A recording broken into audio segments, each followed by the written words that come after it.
Hello and welcome to this week's Monday Message. One big idea shared in about 3 minutes. This week we're continuing our short series about communication, specifically high stakes communication, and we're going to be looking at the work of Dr. Thomas Harris, whose seminal book, I'm Okay, You're Okay, was building on the work of Eric Berne, who was the father of transactional analysis, which is a model of human communication and therefore very relevant to what we're talking about right now.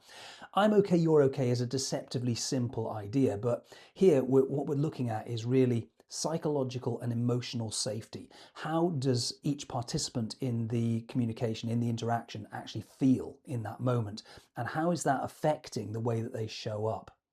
So in terms of your emotional intelligence, you need to be present for the other person and aware of how they're feeling and the sorts of things that might be doing to the way they communicate, but also very conscious of what's true for you in the moment as well. So if you imagine your 2x2 grid, the vertical axis is my okayness and the horizontal axis is your okayness. So in the bottom left-hand box, I'm not okay, you're not okay.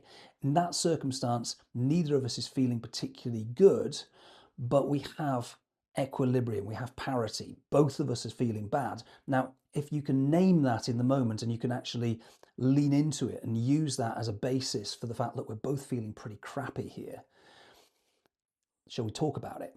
It gives you a level of equality, which is a place that you can build from. In the top left-hand box, I'm okay, but you're not okay. Now, under those circumstances, when I become aware of the fact that actually I'm feeling okay, but you're actually not in the same space as I am, it's important that I slow down and maybe even go slightly less okay than I actually am in order to make you feel better and to lift you up a little bit. So that again, we're working at the same kind of emotional pace as one another in the conversation. In the bottom right hand box, you're okay, but I'm not okay. Now, this is actually weirdly quite positive in a strange way, because the other person will likely try to rescue me in those circumstances, because it's a natural human tendency to try and rescue the other person if they're feeling slightly out of sorts.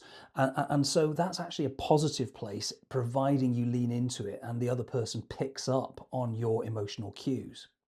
Top right hand box, I'm okay, you're okay. That's obviously the ideal place to be, where we have this emotional equilibrium. We've got this sort of psychological, I suppose, relationship of equal stature. And that's a great place to be able to have an adult to adult conversation. If you think about the transactional analysis, emotional ego states that we're talking about in any given interaction. If you don't know about transactional analysis, don't worry about it. I'm sure we will discuss it in some of our Monday messages going forward. But that's all for this week. Thank you as always for helping me to build this channel by liking and subscribing, and I'll see you next week.